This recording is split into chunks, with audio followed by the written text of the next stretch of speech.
Hey, it's Julie at Love's Beginning with a talk called Loved and Loving. Um, let's see, I think I want to tell you I've been guided to read A Course in Miracles aloud with my commentary and to share that bit by bit, a section every day, probably taking around a year to complete it. So I'm just being guided through this. A Course in Miracles is a book I found about a year and a half after what I would call a big awakening. It was coming on for a long time though, and it replicated, it said everything that my light friends, my non-physical friends, had been saying to me. And so having this in book form and having it be so detailed felt so grounding and helpful, and I have read it every day for quite some time. So I don't think this book is everybody's path because there's so many paths. There wouldn't be so many paths if we didn't need them all. But I do think it's a path, and for some reason I'm being called to do this. So if you're interested in the book and you want to listen or read, be my reading companion, you will see those posts pop up every day, I think. I think that's what I'm being guided to do. But today's talk is focused around loved and loving. The first idea I was given was the idea of anyone as not loving or not loved is a defense. And as I take this invitation to find all the defenses during my day and to sink beneath them or rise above them or be guided out of them, there are just a lot of opportunities, and it becomes really clear to me that how I think of everybody is how I think of myself. And a lot of attention can be taken off the idea of doing right or crafting the day or accomplishing things in such a way that I'm doing it right and not doing it wrong. I'm just realizing I've had a lot of attention on that. And when I really do take the invitation instead to see the defenses, meet the defenses, sit, allow them to melt, allow what is really here to become prominent and take over, so I can see what is real about everybody, what is real about myself. That feels very powerful, very helpful. And any anxiety about or need to try to control the world, try to control the day, fades. That fades. So by focusing on what is real, prior to any invitation from ego to categorize anybody as anything except what they are, love. When I take that invitation, then the whole seeming need to try to control the day fades. I can see around it. I can see prior to it. I can see what's here for all of us, and I can trust that. So I really appreciate that invitation. The other statement I was given: when you feel your defenses up, you can put them down. That's simple, right? But it's just remembering anytime I have a feeling I don't like and I want to blame it on someone or something, and sometimes it's myself. I'd like to engage in self-blame. Yeah, that's fun. That's satisfying to ego, actually. It feels it's real when I'm doing that. So, when I feel my defenses up, I can put them down, and that's just going into rest. Or you could take these forms: closing my eyes, taking a breath, saying a mantra, feeling willingness to allow untrue thoughts to go, willingness to allow whatever's here to replace untrue thoughts to rush in and wash in and take over, and knowing what rushes in. That's all of us. That's our true and shared innocent self. We're very safe in that. That helps me feel at home not in the world of my ego's projection, but in the world in which I allow what is real to extend from everyone and everything. And as I realize that is your power, I realize that is my power. So I'm walking amongst, talking to beings who are very powerful, equally powerful, loved and loving. That feels good. but sometimes it takes me a little bit of time to settle back into the awareness of that and not just be kind of sizzling on top of the surface of a life that looks like a separate personality should control it.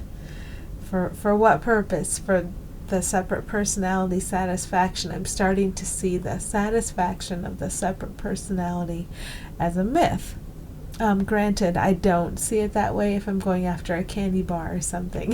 I still have these seeming areas of my life where I don't care, and I'll just go after what I think I as a separate one want, and that's okay too, because as I allow spirit to come in, it seems that I allow spirit in one area and I really see things and appreciate things, and then it goes into the next area and the next area and the next area. This is the way I've experienced it.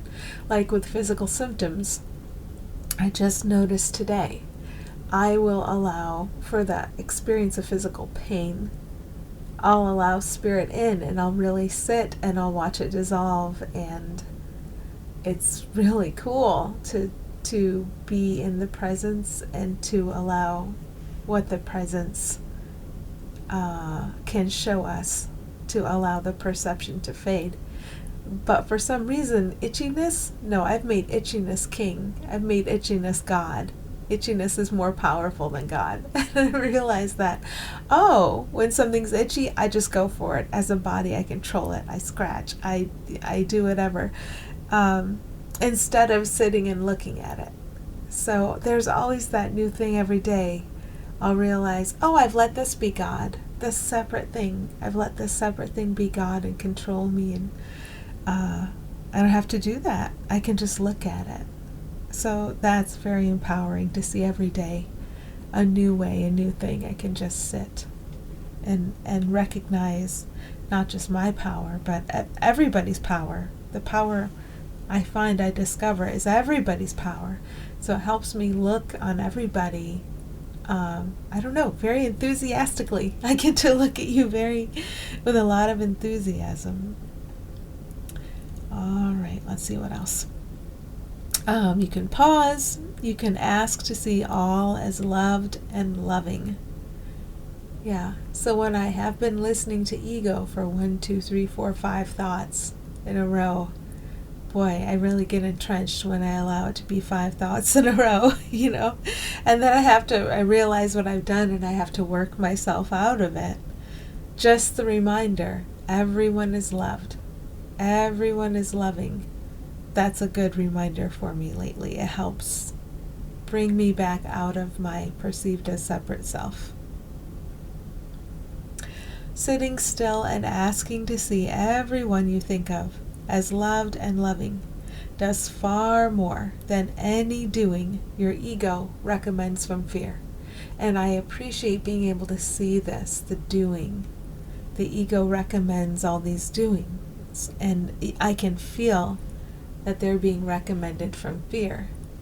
If the ego can sustain the idea of a separate self accomplishing things and thereby being okay enough or worthy of survival or worthy of some recognition because it accomplished a thing, it accomplished stuff, it doesn't mean I don't do anything, still do things, but just looking at the motivation feels very empowering and relaxing and helpful. And sitting still, I realize we have time. Time is for healing. We can sit still and inspiration will come and it will feel very natural, which means we never have to force ourselves to do anything. As we work with our thoughts and we learn how to sit and we learn how to be patient with ourselves, inspiration will come, and then any doing that needs to be done will feel effortless. We don't have to force it, and that is such a relief. Okay, one of your opportunities is to sit still.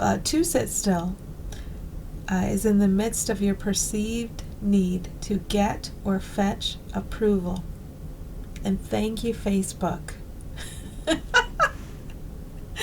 Facebook has really helped me wake up to the perception of a need.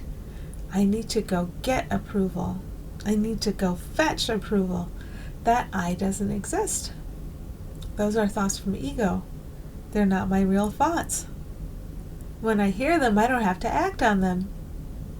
So sometimes that means I'm quiet.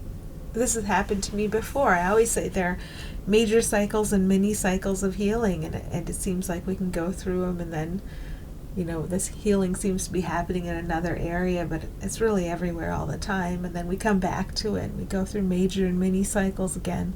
So sometimes it feels like I don't even know what to do with Facebook. I don't know what Facebook is for. I don't know, and so I'm not using it a lot. And then it seems like it will get reinterpreted, and I can be used by spirit and beyond Facebook. So Facebook is just conduit for healing. And sometimes we're guided toward it. We get to see our thoughts and feel our feelings. And sometimes we're guided away from it, and it's all good. It all works out. The form it's taken for me lately is with the sharings, with what I put on the blog. I used to put time and effort into sharing across different platforms, and the bottom just fell out from that, and I just couldn't. It felt way too much like effort, like forcing, like effort to try to do that. And I got to look at, oh, okay, I want attention, I want approval, I don't need it, I can just be. And that doesn't mean that I won't share across platforms again, because an inspiration can come that's free of that. And it's okay to wait for that inspiration to come naturally. Okay, then the last thing, if you ask to see how loved and loving everyone else is whenever you get the chance, then you will automatically experience yourself in that way. So the defenses for me are coming down, like I can't allow you to thrive because then I'll be left behind. I see that's not true.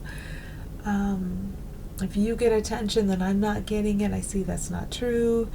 There are many, many things I've seen as not true before, but it feels like I'm seeing it as not true on a deeper level, and it's affecting me in a deeper way to see this and to really rejoice in everyone's true nature, that they are loved, that they are loving.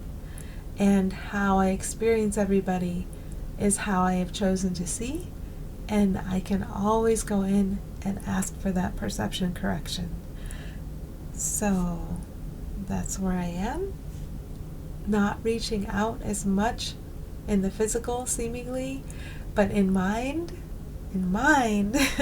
a lot of rejoicing, a lot of happiness about what you are, and therefore happiness about what I am, because they're one and the same. So wishing you happy healing. And if you're interested in the Course in Miracles readings, tune in tomorrow. I'm starting that tomorrow. Thanks.